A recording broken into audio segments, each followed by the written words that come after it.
Assalamu alaikum, my dear viewers. Welcome to my channel Exploring Sabri. Dear viewers, এটা human nature যে আমরা চাই অন্যরা আমার কথা মনোযোগ সহকারে শুনুক, অন্যরা আমাকে পছন্দ করুক। সো যদি আপনি চান যে অন্যরা আপনার কথা মনোযোগ সহকারে শুনুক, আপনাকে পছন্দ করুক, তাহলে 5টি কৌশল, জাস্ট অনলি 5 ট্রিক্স আপনাকে ফলো করতে হবে in your conversation. So viewers, number 1 যে ট্রিকটা আপনাকে ফলো করতে হবে সেটা হচ্ছে স্মাইল.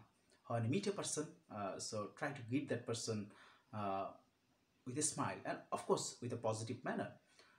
So আপনি তাকে আশ্বস্ত করলেন না, ওকে, আপনি তার সাথে সাক্ষাৎ করতে পারে খুবই আনন্দিত। নাম্বার 2 সেটা হচ্ছে eye contact. This is very very important. আপনি যার সাথে কথা বলবেন অবশ্যই আই কন্ট্যাক্টটা ঠিক থাকতে হবে, আই কন্ট্যাক্ট ব্রেক করা যাবে না। আপনাকে ইনশিওর করতে হবে যে না, আপনি তার সাথে আছেন, তার কথা সাথে আছেন, তার কথা শুনছেন। Number 3 is very very important. Try to pay attention to the conversation.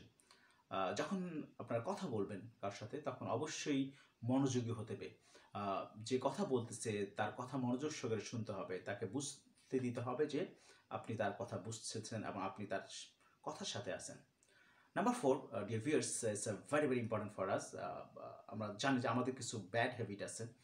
আমরা যখন কথা বলি সাধারণত তখন মাথা চুলকাচ্ছি, শরীরের বিভিন্ন জায়গায় স্ক্র্যাচ করতেছি, চুলকাচ্ছি, অথবা এদিক সেদিক তাকাচ্ছি। এটা অ্যাকচুয়ালি করা যাবে না. যখন কথা বলবেন তখন অবশ্যই এই ধরনের ব্যাড হ্যাবিটসগুলোকে অবশ্যই অ্যাভয়েড করতে হবে। Number 5, using hands while speaking. যখন কথা বলবেন try to use your hand, যেন এমন মনে হয় আপনার হাতগুলোই আসলে কথা বলতেছে। সো ভিউয়ার্স, আপনি যদি 5টি কৌশল ফলো করেন তাহলে আশা করা যায় অন্যরা আপনার কথাগুলোকে মনোযোগ সহকারে শুনবে এবং অন্যরাও আপনাকে পছন্দ করবে. So thanks for watching this video. Thank you very much.